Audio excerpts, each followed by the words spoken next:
L'élevage, ça a été une passion depuis très longtemps, depuis tout petit.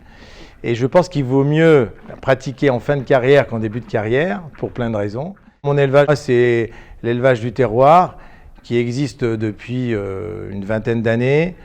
Au départ, c'était une jument qui s'appelait Katia de Rode, qui avait été achetée aux ventes de Poitiers à 3 ans, quand je commençais le métier. Voilà. Et depuis, c'est resté une grande passion. Donc, je l'ai fait à côté de mes activités. Et là, je le fais vraiment d'une façon professionnelle depuis 5 ans. Et j'ai 14 poulinières avec des chevaux qui ont très bien tourné dans les deux disciplines jusqu'à très haut niveau, que ce soit en CSO ou en CSCE. Et pour le dernier en titre, c'est César du Terroir qui vient d'être champion de France, jeune cavalier. Ma vision de l'élevage par rapport à ce qu'il y avait avant, il y a quand même un vivier de cavaliers très important. Donc qui dit vivier de cavaliers, quoi qu'il fasse, il faut qu'ils aient des montures.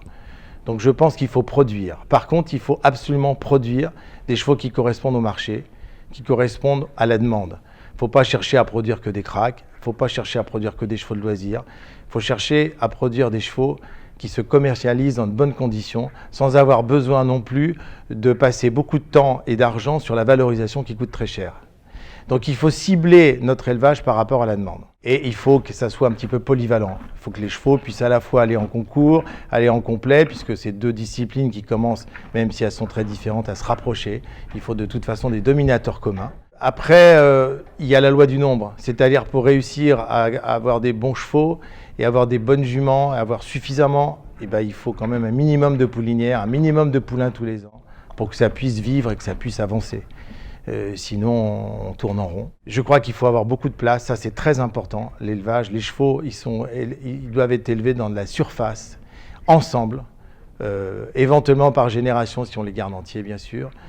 Et il faut avoir une structure qui permet de faire de l'élevage qui correspond à l'animal et non pas à la poupée Barbie. Il est très important d'élever sur une grande surface parce que les chevaux ont besoin de vivre en troupeau, ils sont grégaires, à la fois par génération bien sûr s'ils sont entiers, mais sinon c'est des nomades, ils ont besoin de marcher toute la journée, jour et nuit, ils ont besoin de manger toute la journée. Et à ce propos-là, je pense que le cheval n'est pas fait pour manger de la céréale, il est fait pour manger de la fibre, d'où l'importance de cet enrubanné sec qui est fabriqué tous les ans à base de fibres, à base de graminées qui sont sélectionnées, cultivées, pour que le cheval y trouve tout ce dont il a besoin.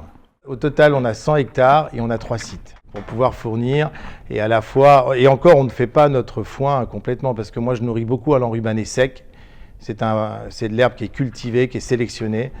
Parce que je pense que le cheval, il est fait pour manger du fourrage, il n'est pas fait pour manger du concentré. Donc l'alimentation aussi est très importante, à la fois pour la bonne croissance, à la fois pour éviter l'ostéochondrose. L'alimentation, l'espace et la passion. Et la compétence. Et la compétence, qu'on essaye d'avoir petit à petit et qu'on apprend chaque jour, qu'on acquiert chaque jour.